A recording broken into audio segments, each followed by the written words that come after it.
장기표는 교도소에 수감돼 있으면서도 투쟁을 멈출 수 없었다. 1977년 2월 구속돼 12.6이 일어났던 79년 연말 석방될 때까지 약 3년여의 징역 생활은 재소자 인권투쟁으로 보낸 날들이었다. 교도소도 사람 사는 곳이고 재소자도 인간인데 죄에 대한 자유의 제한은 있으되 비인간적인 생활이 강요돼서는 안 된다는 것이 장기표의 기본적인 생각이었다. 그런데 볼펜을 안 쓰는 거예요. 신문도 못 보고. 그럼 징역 몇 년 살면 신문도 하나 못 보면 바보 안 되겠어요? 그럼 출소하면 생활 능력이 있겠나요? 그 교도소에 있는 동안에 신문도 봐서 세상도 알고 또 글도 공부도 하고 이래야 안 되겠어요? 그걸 못하게 합니다. 교도소는 당연히 장기표를 성가신 인물로 여기게 된다. 재소자를 선동하는 등 문제를 일으키는 장기표를 다른 재소자들과 격리하기 위해 혼자 사동에 수용하는 등의 압박도 서슴지 않았다. 교도소 들어왔는데 머리 빡빡 깎고 말이야. 아니 뭐 경제사범도 있고 뭐 설사 절도를 했던 강도를 했던 가족이 와서 보니까 머리 빡빡 깎고 남편으로 데리고 살 마음 생기겠어요? 그게 이혼하는 거야. 이 사람이 그러니까 뭐 죄를 지었다고 죄값은 자유형인데 자유가 박탈되는 건데 가정 파탄 선고를 한 게 아니잖아요. 일반 재소자들의 크나큰 호응으로 일반 재소자 인권투쟁은 많은 성과를 거두었다. 이러한 일련의 투쟁으로 재소자들의 처우가 개선된 것 외에도 재소자 인권 문제를 전면적으로 제기했다는 데 큰 의미가 있었고 이것은 앞으로 전국 교도소에서 재소자 인권 문제가 지속적으로 제기될 것을 예고하기도 했다.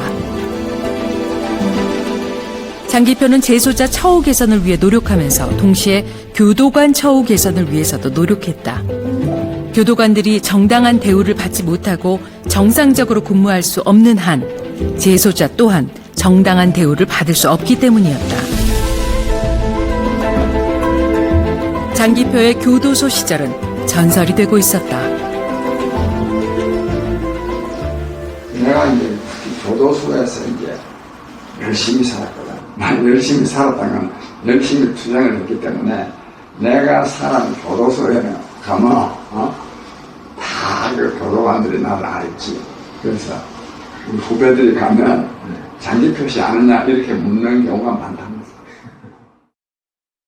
저도 이제 학생생활 하다가 보니까 뭐 구속을 두 번 돼서 이제 감옥을 갔던 적이 있는데 그때 교도관들이 한결같이 친한 교도관이 있었습니다. 근데 이 소위 시국사분 중에서 가장 존경하는 인물을 장기표로 꼽더라고요. 그래서 저분이 어떤 분이길래 우리가 소위 이제 교도관이라고 말하면 어떻게 보면 굉장히 적대적인 관계라고 볼 수 있는데 그 이 같이 이제 재소자들하고 이 관계에서 적대적인 관계라고 볼 수 있는데 제가 만나본 모든 분들 다 존경심을 표시하더라고요. 대구 교도소에 있던 장기표는 청천벽력 같은 소식을 듣게 된다. 음력으로 1979년 4월 9일 장기표 평생 잊을 수 없는 어머니의 부음을 듣게 된 것이다. 교묵과장의 위로가 귓가에 윙윙 돌았다. 하늘이 무너진 듯했다. 세상 좋은 일은 다 했어도 어머니께는 효도 한 번 못했다는 자책이 밀려왔다.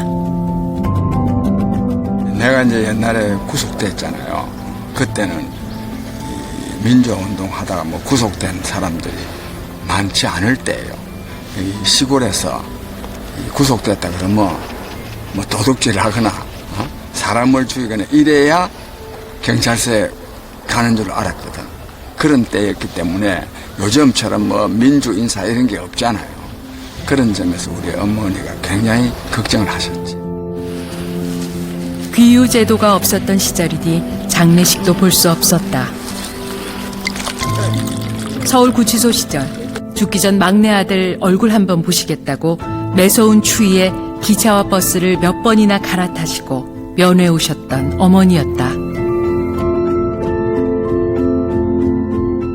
난 어디 가면 효도해야 된다고 진심으로 생각하는데 그냥 그렇게 말할 때마다 굉장히 자책감이 들지, 부끄러움 생각이 들죠. 공부 잘하는 막내 아들이 왜 데모를 하고 감옥을 갔는지 마지막까지 몰랐을 어머니. 어머니는 책망 대신 매일 아침 떠오르는 해를 보며 아들을 위한 기도를 올렸다. 장기표의 선하고 단단한 의지력은 어머니 기도의 힘이었다.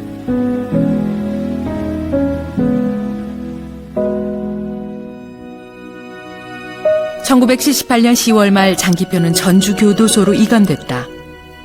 도둑장가를 가고 신혼 6개월 만에 감옥에 간 장기표와 홀로 남겨진 아내 조무화.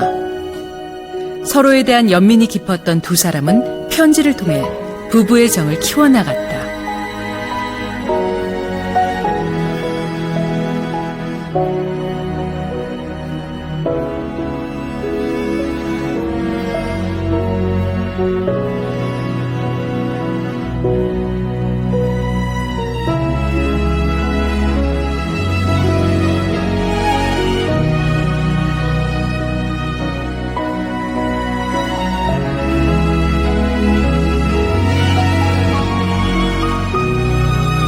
그런데 뭐 집사람은 뭐 얼마나 고생스러워 계속 면회다니야지. 그래서 내가 편지를 쓸 때 많은 사람들이 나를 칭송한다 하더라도 당신이 나를 자랑스럽게 생각하지 않는다면 난 또 실제로 그래요.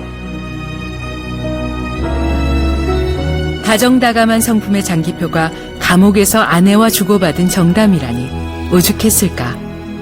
이 책은 연인들이 주고받는 연서가 됐고 장기표 사랑의 철학이 빛나는 우리 사랑의 이름으로 만났을 때 등의 연작으로 이어졌다.